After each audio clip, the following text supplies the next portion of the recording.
তো বন্ধুরা, আজকে আজকে যে টপিকটা নিয়ে আজকে আসছে, এই টপিকগুলো যদি আপনি মানতে পারেন, আপনি ফেসবুক অনলাইন থেকে আপনি আর্নিং করতে পারবেন। আপনি যদি এই টিপসগুলো যদি মানতে না পারেন, তাহলে আপনি কখনো সফলতা পাবেন না। তো সফলতার কয়েকটি ধাপ হচ্ছে যে আপনার প্রচুর পরিমাণে ধৈর্য রাখতে হবে। আপনি যদি উপরে দেয়, আপনি যদি ধৈর্য রাখতে না পারেন, তাহলে আপনি কখনো সফলতা পাবেন না। তো সফলতা পেতে গেলে অবশ্যই প্রচুর পরিমাণে আপনার ধৈর্য রাখতে হবে। ধৈর্য যদি রাখতে না পারেন, তাহলে আপনি ওখান থেকে সরে দাঁড়ান। ধৈর্য রাখেন, সফলতা পাবেন। একটা লোক যখন অনলাইন থেকে আর্নিং করে, আর্নিং করার জন্য যে যতগুলো পরিশ্রম দেয়, তখন উনি সর্বোচ্চ লেভেলে চলে যায়, তখন কিন্তু অনেকে কিন্তু অনেক কিছু বলে। সো এগুলো আপনার মানতে হবে। তৃতীয় সত্য মানতে হবে যে আপনি যখন ফেসবুক প্ল্যাটফর্মে আসবেন, অনেকজনে কিন্তু অনেক কথা বলবে। তার মানে আপনি এগুলো সবসময় কান দিতে পারবেন না। অনেক একটা এই যে অনলাইনে প্ল্যাটফর্মে একদল লোক আছে যে আপনার পিছনে লেগে থাকবে, আপনাকে সবসময় হেয় করার জন্য, আপনার সবসময় কি একটা কোনো ত্রুটি খুঁজে কি আপনাকে ব্যাড কমেন্টের মাধ্যমে কি আপনাকে এদিক ওদিক করানোর জন্য এই একটা দল লোক থাকবে। আরেক দল লোক থাকবে যে সবসময় কি আপনার আত্মীয় স্বজনদেরকে ভুল বোঝানো, আপনার আত্মীয় স্বজন যারা আছে এদেরকে ভুল বোঝাবে।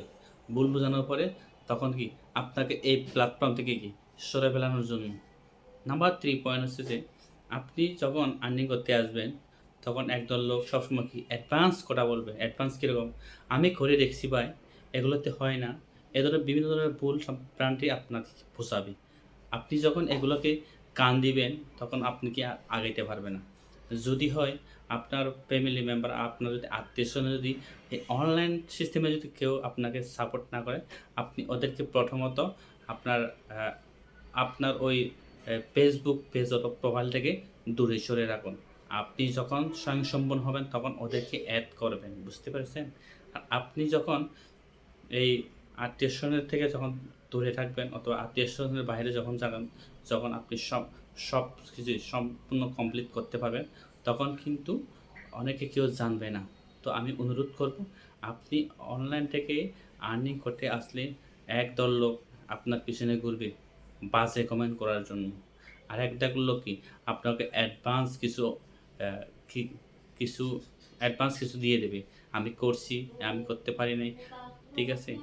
তো আরেকটা লোক থাকবে যে আপনাকে সবসময় কি মানে কি উপরে দিয়ে তুলে দেওয়ার জন্য, মানে আপনার পিছনে আর কেউ থাকবে না, আপনাকে সবসময় বলে হ্যাঁ আমি আছি, আমি আছি, ঠিক আছে?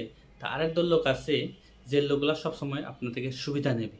অনলাইন প্ল্যাটফর্মে অনেক শর্ট ভিডিও ছাড়ে না, অনেক শর্ট ভিডিও বলে যে কয় আমি আছি, শর্ট ভিডিওতে কয় ট্রেন্ডিংয়ে আছে, আপনারা সবাই কমেন্ট করুন।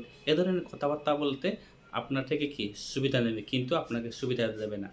সো আপনি সবসময় অ্যাডভান্স টপিকস নিয়ে ভিডিও বানাবেন, যেন অন্য কেউ দেখে যেন কি আপনার ভিডিও থেকে ইন্টারেস্ট লাগে, আপনাকে যেন কি সবসময় ফলো করে রাখে।